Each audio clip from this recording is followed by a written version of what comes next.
Assalamualaikum warahmatullahi wabarakatuh. Sahabat ilahi, saat ini Islam menjadi salah satu agama yang memiliki pemeluk terbesar di dunia. Di India sendiri, mayoritas masyarakatnya adalah beragama Hindu, sedangkan Islam merupakan agama dengan jumlah pemeluk terbesar kedua di India. Tapi bukan tidak mungkin, nanti Islam akan menjadi agama nomor satu di India nantinya.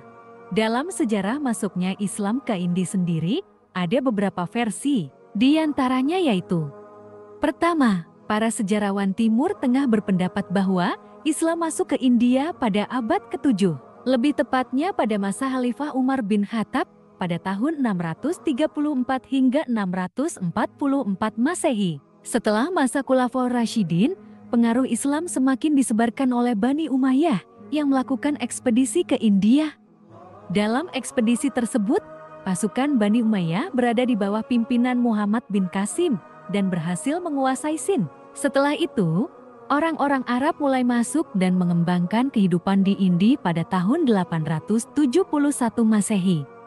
Pada periode berikutnya, penyebaran Islam di India dilakukan oleh Sultan Mahmud dari dinasti Ghaznawiyah pada tahun 975 sampai 1187 Masehi dari Persia. Disebutkan bahwa persebaran Islam yang dilakukan oleh Sultan Mahmud setelah menaklukkan India adalah dengan cara pemaksaan. Namun terlepas dari isu tersebut, selain pemaksaan yang dilakukan oleh Sultan Mahmud, terdapat ribuan masyarakat India yang memeluk Islam berdasarkan kehendak mereka sendiri. Penyebaran Islam dengan cara penaklukan juga dilakukan oleh Timur Leng, seorang penakluk dan penguasa Islam Sunni keturunan Turki dari Asia Tengah. Catatan Timur Leng menyebutkan bahwa penaklukan India adalah simbol perang terhadap musuh-musuh yang kafir. Timur Leng juga menyayangkan pedangnya yang disebut sebagai pedang dakwah harus ternoda dengan pembunuhan pada saat menaklukkan India. Sejak saat itu, Islam terus berkembang luas dan menjadi agama terbesar kedua di India. Lantas sejak kapan Hindu di India mengalami penurunan? Data sensus pada 2011 menunjukkan bahwa umat Hindu kini mengambil porsi 79,8% dari total 1,2 miliar penduduk India, menurun dibanding satu dekade sebelumnya yang mencapai 80,5% dari total penduduk India.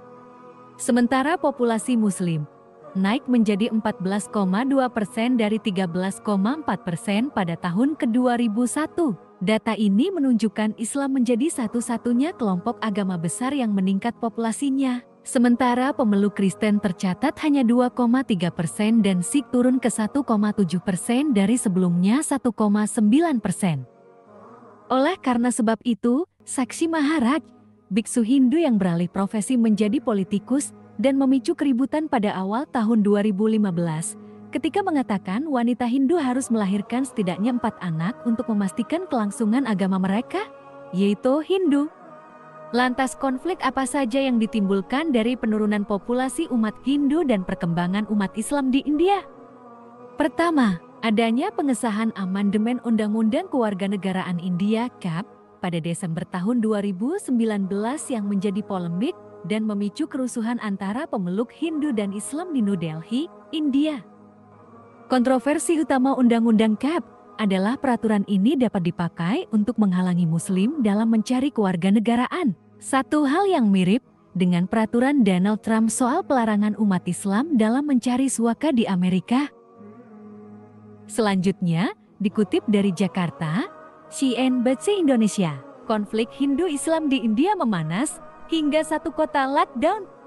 Pada akhir Juni lalu, lebih tepatnya pada tanggal 28 Juni 2022, otoritas India menangkap 2 pria setelah mereka memenggal seorang penjahit Hindu. Kejadian berlangsung di kota Barat Udaipur, negara bagian Rajasthan.